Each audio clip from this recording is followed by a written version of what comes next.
Shalom adik-adik, bertemu lagi di ibadah Gereja Anak Kingdom Kids CKI Injil Kerajaan. Hari ini pasti adik-adik sudah semangat ya? Pasti Kak. Sudah mandi semua? Ayo ajak kakaknya, adiknya semua ikut ibadah, oke? Ya. Sebelumnya mari absen dulu ya. Absen dulu ya Sambil adik-adik. nunggu teman-teman yang lain, adik-adik bisa absen. Caranya? Caranya ketik di live chat atau di kolom komen dengan format ketik nama, garis miring kelas, garis miring adik-adik dari sekolah minggu mana nih? Minggu pagi, minggu sore, ataupun Sabat ceria. Oke, adik-adik tetap semangat ya. Sebelumnya mari kita berdoa dulu. Di rumah juga berdoa ya adik-adik. Lipat tangan, tutup mata. Mari kita semua berdoa ya adik-adik. Terima kasih Tuhan Yesus, terima kasih Tuhan yang maha baik, Tuhan yang kami sembah, Tuhan yang kami tinggikan. Terima kasih ya Tuhan, pada hari ini kami sudah siap untuk memuji dan menyembah nama-Mu ya Tuhan. Kami percaya Tuhan, Engkau hadir di tempat ini, Engkau hadir di rumah masing-masing adik dimanapun berada ya Tuhan. Terima kasih ya Tuhan, kami siap untuk menyembah dan muliakan nama-Mu. Yang siap katakan, amin. Adik-adik bagaimana kabarnya? Luar biasa. Luar biasa, mari kita bangkit berdiri. Yuk kita menyanyi halo halo hello hello. Semangat ya adik-adik di rumah. Halo halo hello hello ola ola. Apa kabarmu? Cu cu cu cu cu. Halo halo hello hello ola ola. Apa kabarmu? Semuanya senang, semua bersuka, sebab selalu ada Yesus. Jangan kamu sedih, jangan kamu susah, sebab Yesus besertamu. Ayo adik-adik semangat memuji Tuhan ya. Sekali lagi kita harus semangat. Halo halo hello hello ola ola. Apa kabarmu? Cu cu cu cu cu. Halo halo hello hello ola ola. Apa kabarmu?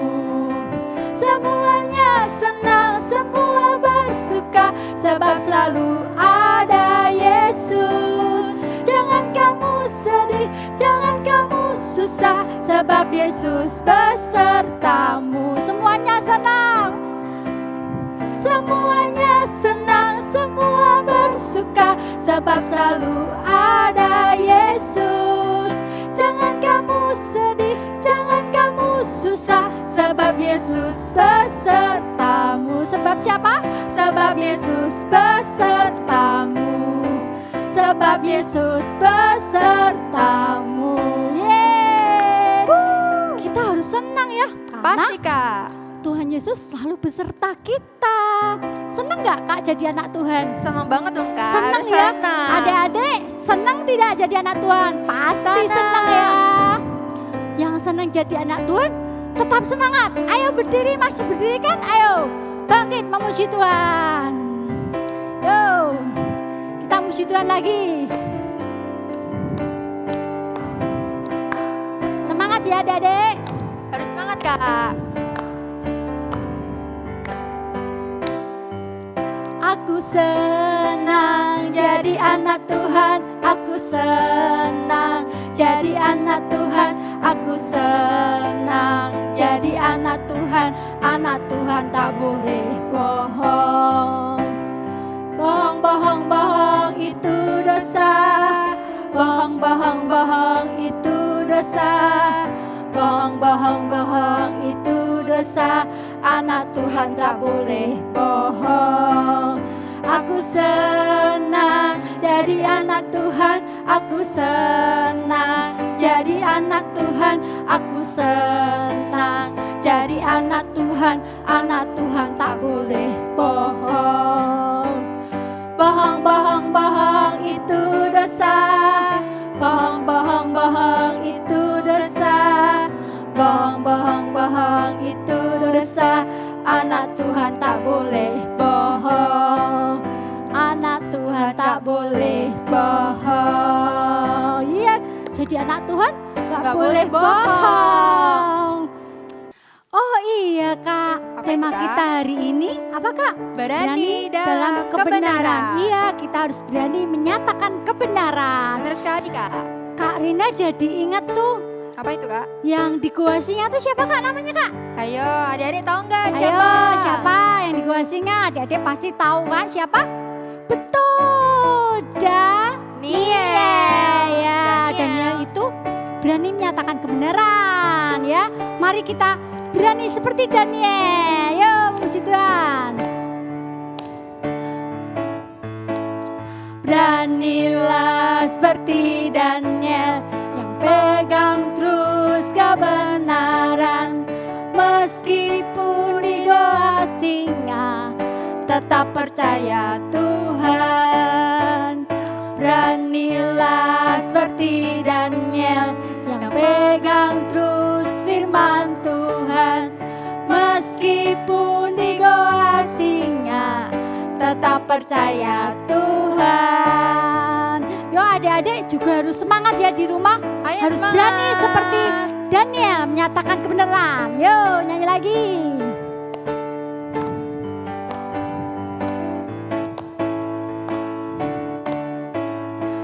Beranilah seperti Daniel yang pegang terus kebenaran, meskipun di goa singa tetap percaya Tuhan.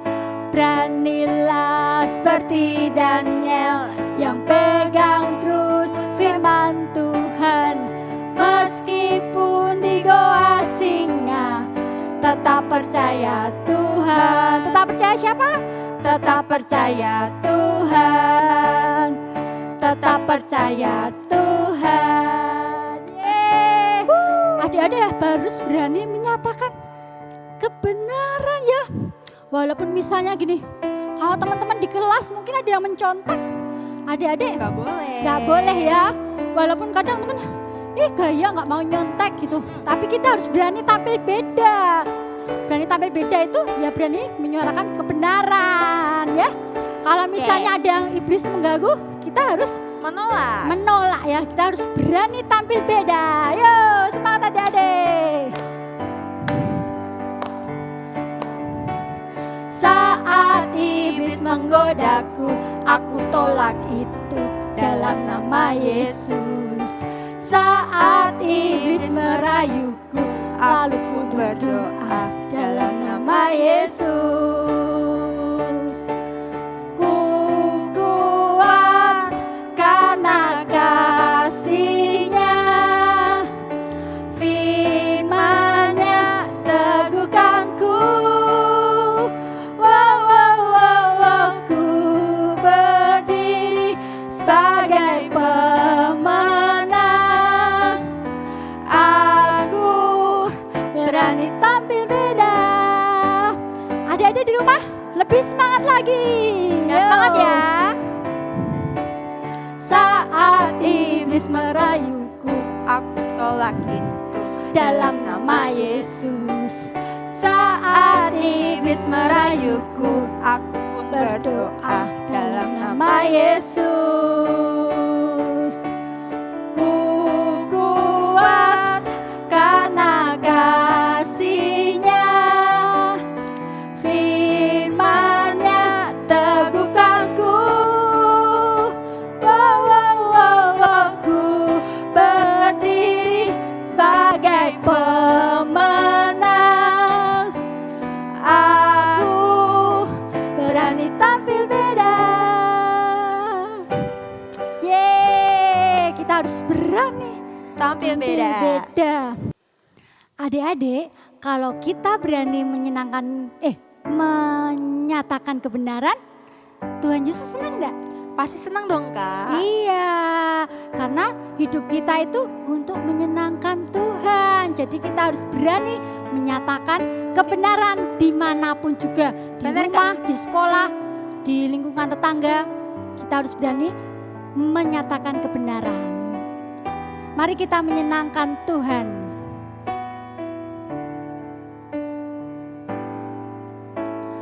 Tuhan, ku mau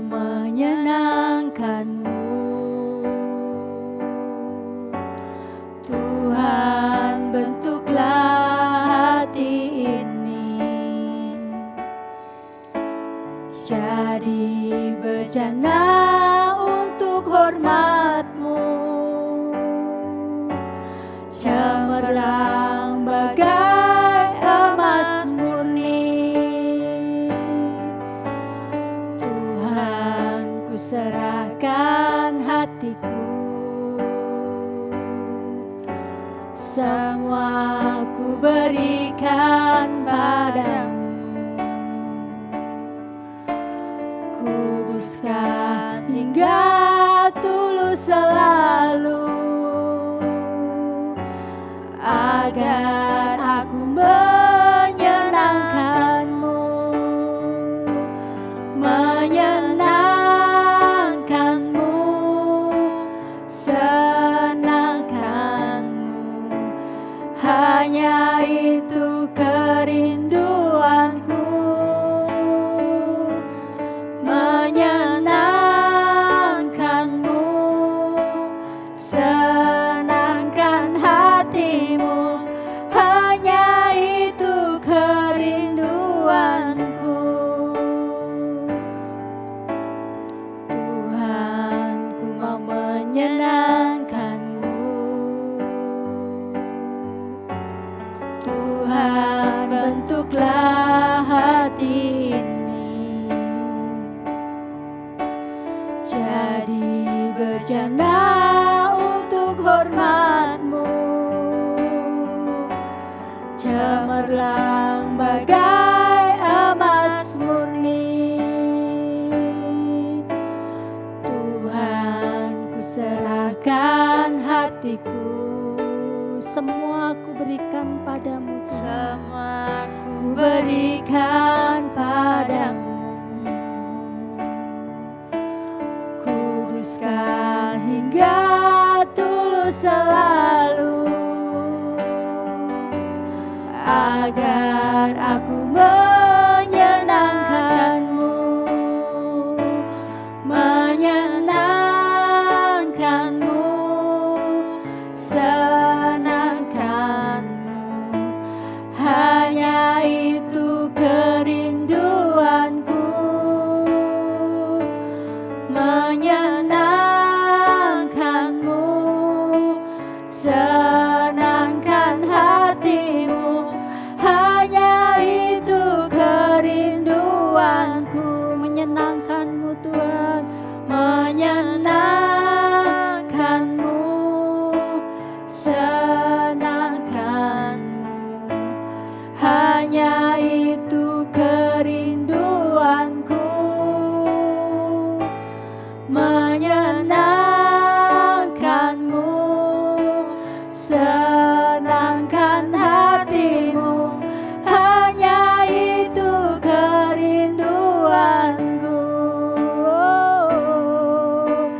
Kami mau menyenangkan-Mu Tuhan. Kami anak-anak-Mu mau selalu hidup menyenangkan-Mu Tuhan. Kami mau berani dalam kebenaran. Kami mau menyatakan kebenaran dimanapun kami berada, di sekolah, di rumah, di lingkungan kami Tuhan. Kami tidak akan takut, kami akan selalu menyatakan kebenaran-Mu Tuhan.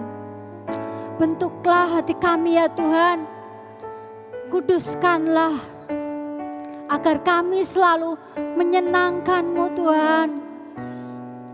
Terima kasih Tuhan, biarlah sekarang menyenangkan-Mu Tuhan, menyenangkan-Mu, senangkan-Mu. Hanya ini kerinduanku, menyenangkan-Mu, menyenangkan-Mu, senangkan hatimu. Hanya itu kerinduanku. Ku mau menyenangkan-Mu Tuhan,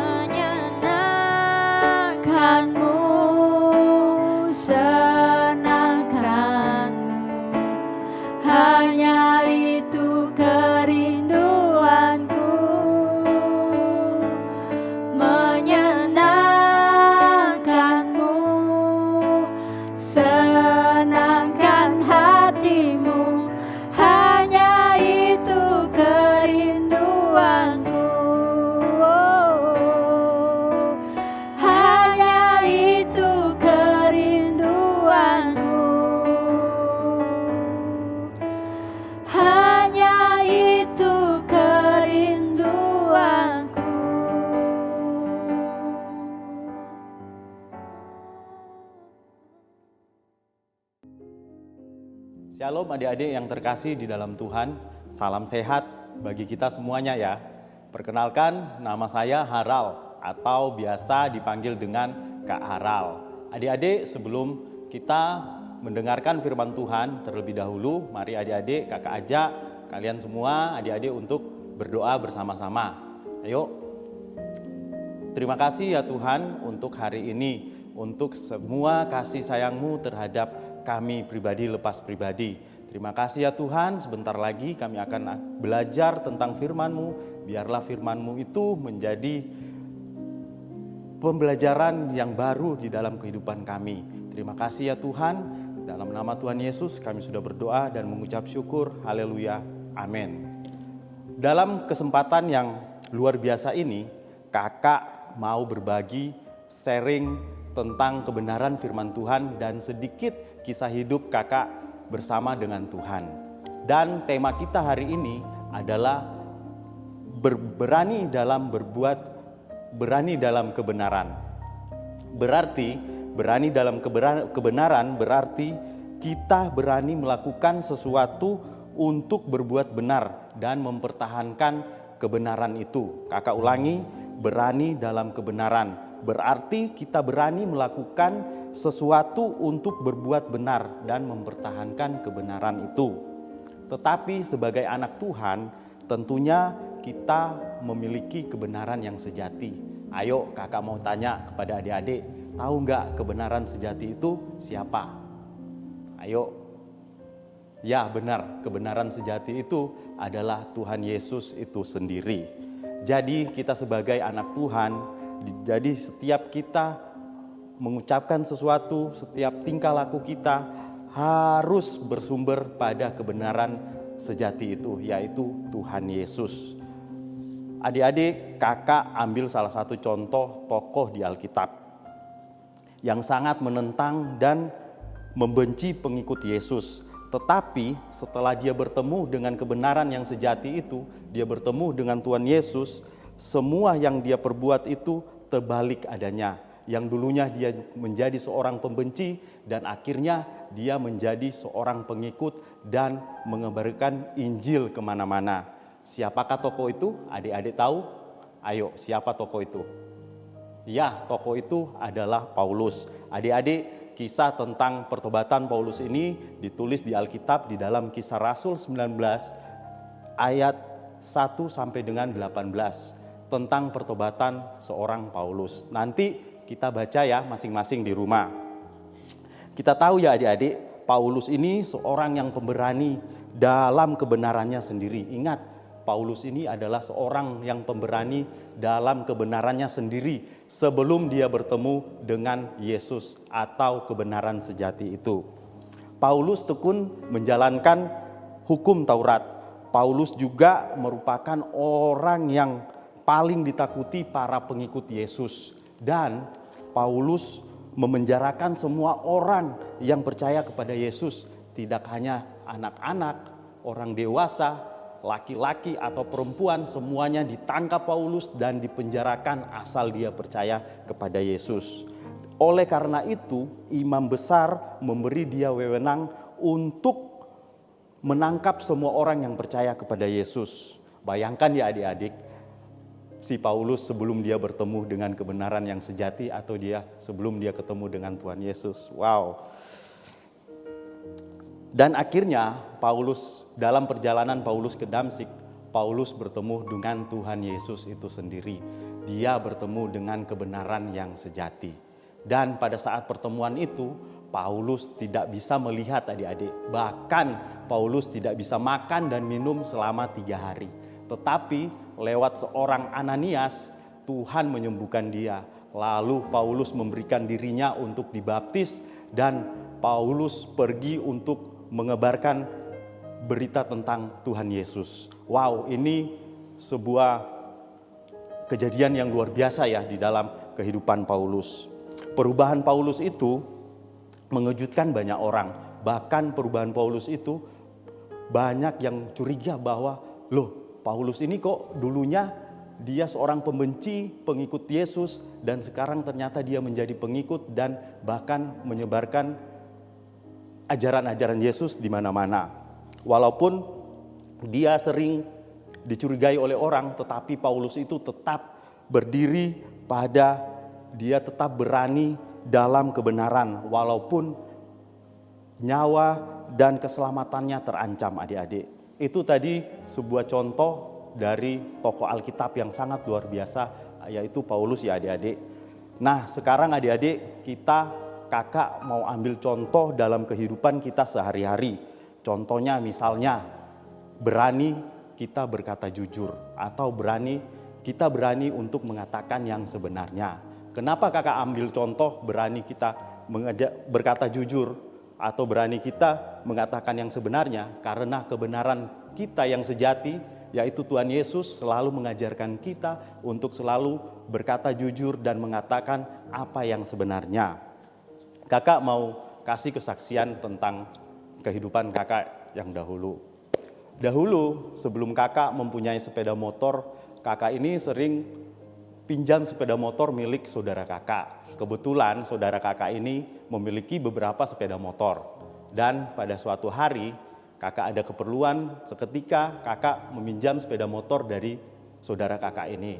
Dan motor yang biasa kakak pakai atau yang biasa dipinjamin sama kakak pada saat itu dipakai orang lain. Dan yang tersisa pada saat itu hanya motor saudara kakak yang sangat dia sayangi, yang sangat dia rawat benar-benar. Di motor itu kita tidak akan menemukan abu, apalagi becek ya adik-adik. Motor itu selalu dirawatnya, dilap. Kalau kotor dilap. Jadi memang benar-benar motor ini disayang sama saudara kakak ini. Dan terpaksa karena tak ada pilihan lain, dia memberikan motor kesayangannya ini kepada kakak. Dan saat itu kakak membawa sepeda motor itu. Ya, sampainya di tempat tujuan kakak menaruh sepeda motor itu di tempat parkiran adik-adik.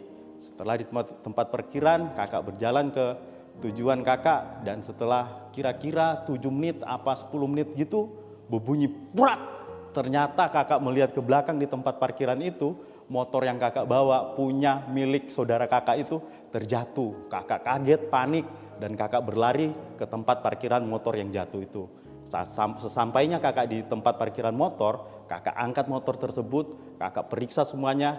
Ternyata tangki motor itu peot dan baret-baret adik-adik, lecet. Waduh, kakak panik ya, sangat panik dan takut. Dan dengan segala cara kakak buat motor itu sehingga tidak lagi kelihatan baret dan peotnya. Dan ternyata usaha kakak itu sia-sia, tetap saja kelihatan peot dan baretnya. Waduh, kakak sangat takut dan kakak berpikir kakak akan dimarah saudara kakak yang mempunyai motor ini, dan pasti kakak nggak akan lagi dipinjamin sepeda motor karena kakak kurang bertanggung jawab menjaganya.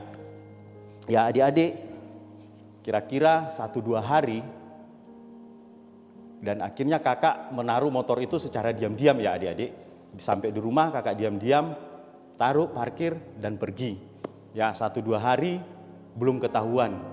Dan selama kehidupan kakak 1-2 hari, selama kakak menyembunyikan kejadian yang sebenarnya tentang motor itu, kakak berada di masa-masa yang sangat sulit. Kakak ketakutan di saat zaman dulu itu ya masih pakai SMS sama telepon. Jadi di setiap ada bunyi telepon atau SMS yang masuk di handphone kakak beranggapan wah ini apalagi SMS itu yang dari saudara kakak yang punya motor. Kakak beranggapan waduh ini udah ketahuan ini. Pokoknya kakak cemas, takut, dan selama 2 hari itu kakak dalam keadaan yang tidak damai sejahtera adik-adik. Akhirnya setelah 3 hari kakak berada di situasi yang tidak enak, dan kakak memberanikan diri untuk mengatakan kebenaran yang terjadi. Walaupun saudara kakak itu pada awalnya merasa sangat kecewa sama kakak, karena ya dia pikir kakak tidak bertanggung jawab apa yang dia atas barangnya. Dan akhirnya saudara kakak itu memaafkan kakak, dan pada saat itu juga ada suatu rasa yang plong di dalam hati kakak, tenang, tentram, dan damai sejahtera ada di hati kakak setelah kakak mengakui semua yang telah terjadi dan tidak ada satupun yang kakak sembunyikan.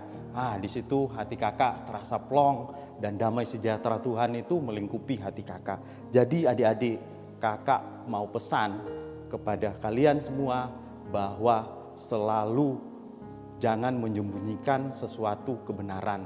Itu akan menyiksa kalian sendiri.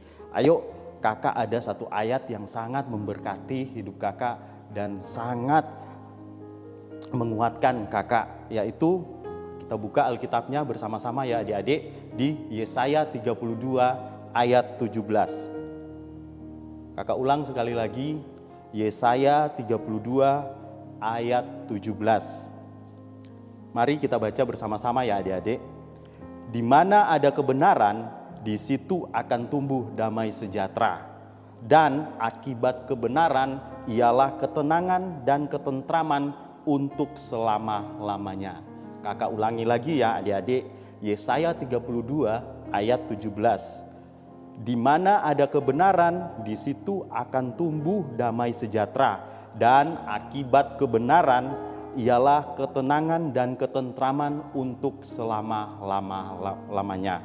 Ya, amin ya adik-adik, itu satu ayat firman Tuhan yang sangat menguatkan kakak. Dan pesan kakak adik-adik, jangan pernah takut dalam menyatukan dan memperjuangkan kebenaran ya adik-adik. Jangan pernah takut dalam menyatakan dan memperjuangkan kebenaran. Sebab firman Tuhan berkata, di dalam kebenaran itu ada damai sejahtera, dan buah damai dari kebenaran itu adalah ketenangan dan ketentraman untuk selama-lamanya. Amin. Sekian sharing firman dari kakak, dan sekarang kakak mau ngajak berdoa buat adik-adik semua kita yang melihat video ini. Mari kita berdoa terkhususnya untuk adik-adik yang saat ini belum mampu atau belum berani untuk berkata atau berbuat demi kebenaran. Ayo adik-adik sama-sama kita berdoa ya. Tuhan, terima kasih untuk firman-Mu siang hari ini ya Tuhan. Terima kasih untuk semuanya. Biarlah firman-Mu ini menjadi pengetahuan baru, menjadi alat yang baru untuk kami lakukan ya Tuhan. Biarlah firman-Mu ini tumbuh di dalam hati kami dan berbuah lebat dalam kehidupan kami.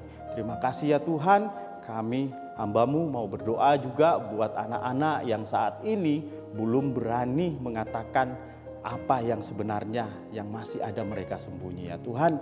Biarlah Engkau menguatkan, Roh Kudus menguatkan mereka agar mereka berani menyatakan kebenaran dalam hidup mereka.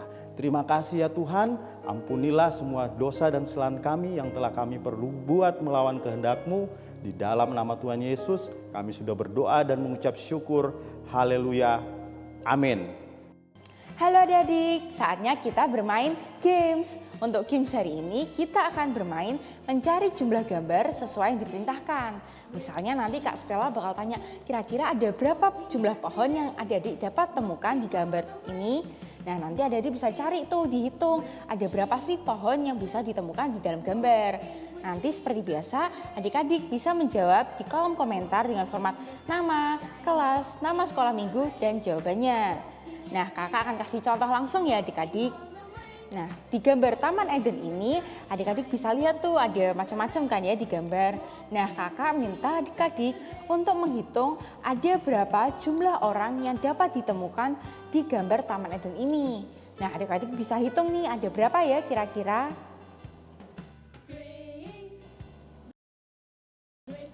Udah kan? Gampang banget kan adik-adik? Nah jawabannya ada 2 orang yang dapat ditemukan di dalam gambar Taman Eden ini. Nah nanti seperti itu ya adik-adik. Berarti kita langsung mulai aja nih adik-adik ke gambar yang pertama. Di gambar yang pertama ini adalah saat manusia jatuh ke dalam dosa. Di gambar ini adik-adik bisa lihat tuh Adam dan Hawa hendak memakan buah telarang. Nah di dalam gambar ini adik-adik bisa hitung nggak ada berapa jumlah buah yang dapat ditemukan di gambar ini. Nah, bisa dihitung nih adik-adik.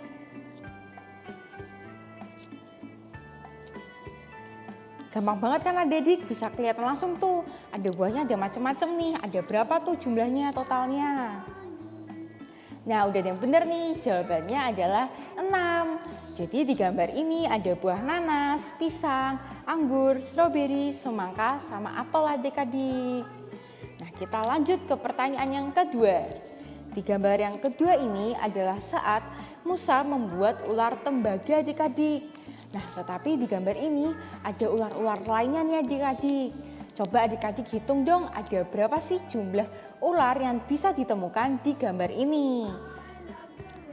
Ayo adik-adik cepat ditemukan sebelum mereka menggigit manusia yang ada di gambar ini adik-adik. Kira-kira ada berapa ya? Nah, betul banget adik-adik. Jumlah ular yang ada di gambar ini ada 6 ekor.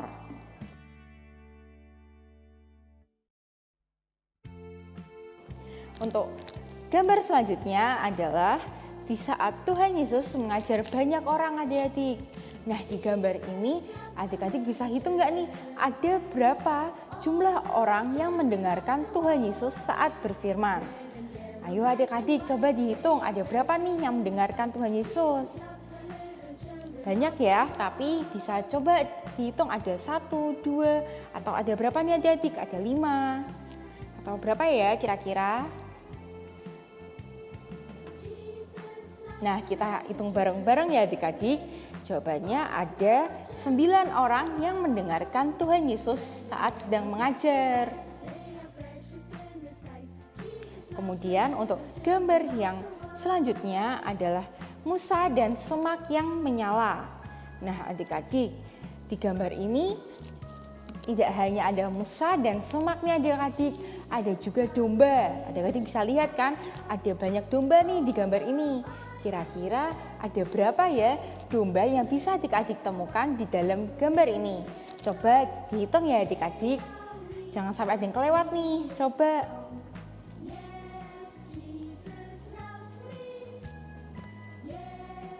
Bener banget adik-adik, jawabannya ada 6 ekor domba yang dapat ditemukan di gambar ini. Nah, untuk gambar selanjutnya adik-adik adalah di saat Tuhan Yesus memberi makan 5.000 orang dengan 5 roti dan 2 ikan. Nah, tapi adik-adik di gambar ini ada kucing-kucing yang bersembunyi nih adik-adik yang ingin mencuri ikan-ikan tersebut. Nah, adik-adik ayo kita temukan ada berapa jumlah kucing yang hendak mencuri ikan tersebut. Yuk dihitung adik-adik, dicari kucingnya ada berapa nih yang bersembunyi di gambar ini.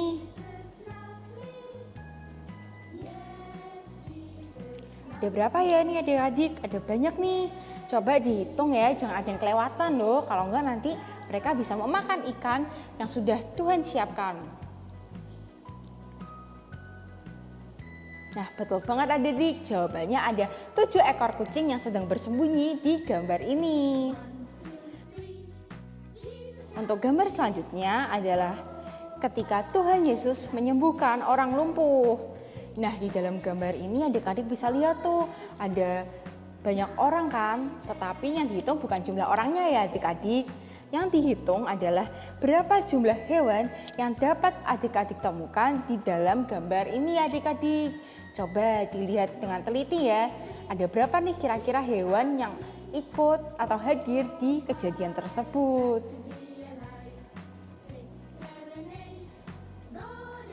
Ada berapa ya adik-adik? Ada 1, 2, atau ada 10?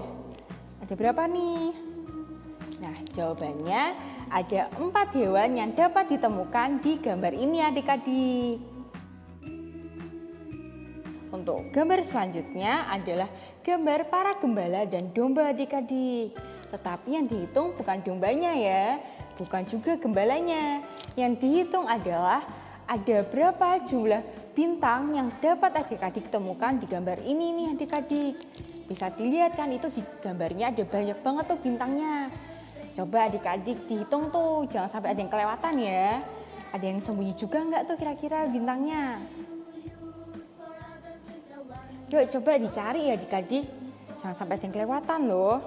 Kalau ada yang kelewatan nanti jawabannya nggak jadi benar. Nah, jawaban yang benar adalah ada 13 bintang yang dapat ditemukan di gambar gembala dan domba-dombanya ini adik-adik. Nah, untuk gambar selanjutnya adalah gambar perjanjian Allah dengan Nabi Nuh. Ini adalah gambar setelah air bah selesai adik-adik. Nah, di sini adik-adik bisa lihat tuh, mereka sudah ada di daratan semua kan. Nah, di gambar ini adik-adik coba cari ada berapa banyak hewan yang berpasangan. Ingat ya adik-adik, harus yang berpasangan. Kalau cuma sendirian itu tidak kehitung ya. Coba dihitung nih satu-satu ada berapa sih hewan yang berpasangan di gambar ini. Ingat ya adik-adik, yang sendirian tidak terhitung. Nah, jawaban yang benar untuk gambar ini adalah ada 8 pasang hewan. Jadi ada 8 hewan yang berpasangan ya adik-adik. Bukan 8 total hewan yang bisa ditemukan. Nah, untuk pertanyaan selanjutnya udah mau selesai nih adik-adik, harus jawab yang benar ya. Gambar selanjutnya itu juga gambar manusia di Taman Eden, tetapi bukan seperti contoh tadi ya. Yang kita cari adalah berapa banyak hewan yang bisa adik-adik temukan di dalam gambar ini. Kira-kira ada berapa nih adik-adik jumlah hewan di Taman Eden ini? Yuk coba dihitung, dicari pelan-pelan ya adik-adik. Ada banyak banget ya adik-adik ternyata. Berarti harus teliti nih hitungnya, kira-kira ada berapa sih jumlah hewan yang bisa ditemuin. Nah, jawaban yang benar adalah ada 15 ekor hewan yang bisa kita temukan di dalam gambar Taman Eden ini adik-adik. Nah adik-adik, udah pertanyaan terakhir nih adik-adik. Yuk coba didengarkan baik-baik ya adik-adik dan jawab dengan benar. Di gambar terakhir ini adalah gambar saat Yusuf menceritakan mimpinya kepada saudara-saudaranya. Nah, yang kakak tanyakan, ada berapa jumlah berkas gandum yang dapat adik-adik temukan di dalam gambar ini adik-adik? Coba dihitung ya, ada berapa sih jumlah berkas gandum yang dapat adik-adik temukan di dalam mimpi Yusuf? Coba ada berapa nih adik-adik? Dihitung yang teliti ya. Nah, jawaban yang benar adalah ada 11 berkas gandum yang dapat adik-adik temukan di dalam gambar ini. Nah, udah selesai nih adik-adik. Nah, seperti yang kakak udah bilang tadi, akan diambil 3 orang dengan poin terbanyak untuk mendapatkan hadiah. Nanti seperti biasa, pemenangnya akan diumumkan di Instagram Kingdom Kids YKIIK. Jadi jangan lupa untuk selalu dicek ya adik-adik. Sampai jumpa di games berikutnya. Nah adik-adik, kita sudah sampai di akhir acara kebaktian siang hari ini. Sebelumnya kita mau memberikan persembahan buat Tuhan. Kak Sinta tunggu buat adik-adik untuk ambil celengannya. Yuk diambil dulu celengannya. Ini celengannya ya yang waktu itu dibikin ya. Sudah semuanya? Dan uang yang dipersiapkan untuk dipersembahkan kepada Tuhan sudah siap juga? Yuk dimasukkan. Nah Kak Sinta sarankan untuk minggu-minggu ke depan, adik-adik kalau mau ikut kebaktian langsung sudah dipersiapkan nih celengannya di sampingnya. Jadi nggak lari sana sini, mana ya celengannya gitu. Jadi bisa sudah siap di sampingnya adik-adik dengan gadgetnya. Ya, sudah semuanya dimasukkan uangnya? Yuk kita berdoa sama-sama, kita bawa persembahan ini kepada Tuhan. Bapa di surga, kami mengucap syukur Tuhan buat siang hari ini kami bisa memberikan persembahan kepada Engkau. Kiranya Engkau kuduskan, Engkau sucikan persembahan ini Tuhan, menjadi kemuliaan buat nama-Mu Tuhan, memberkati banyak orang Tuhan. Dan Engkau yang melipat gandakan semuanya Tuhan dalam kehidupan kami Tuhan. Engkau yang memberkati pekerjaan setiap orang tua adik-adik yang di rumah Tuhan. Biar mereka semua Tuhan, pekerjaannya Tuhan, Kau berkati makin besar, makin sukses Tuhan. Dan selalu ada surga yang terbuka buat keluarga mereka masing-masing Tuhan. Kami berdoa siang hari ini Tuhan untuk ada penyertaan Ada perlindungan senantiasa dalam kehidupan setiap adik-adik dan keluarga Tuhan. Dijauhkan dari semua yang jahat, dijauhkan dari semua sakit penyakit Tuhan. Kami berdoa Tuhan, Engkau sendiri Tuhan yang mencukupkan setiap kebutuhan mereka Tuhan. Tidak pernah kekurangan yang baik dari Engkau. Terima kasih Tuhan Yesus, terima kasih buat kebaktian siang hari ini Tuhan. Kami hadapkan semuanya kepadamu Tuhan. Biar Engkau sendiri Tuhan yang terus melawat adik-adik dimanapun mereka berada. Dan kami berdoa Tuhan siang hari ini biar berkat yang terbaik dari Bapa di surga, anugerah yang terindah dalam Tuhan Yesus Kristus dan penyertaan Tuhan Roh Kudus selalu tinggal dalam kehidupan adik-adik semua. Di dalam nama Yesus, semua yang percaya katakan amin. Sampai jumpa minggu depan.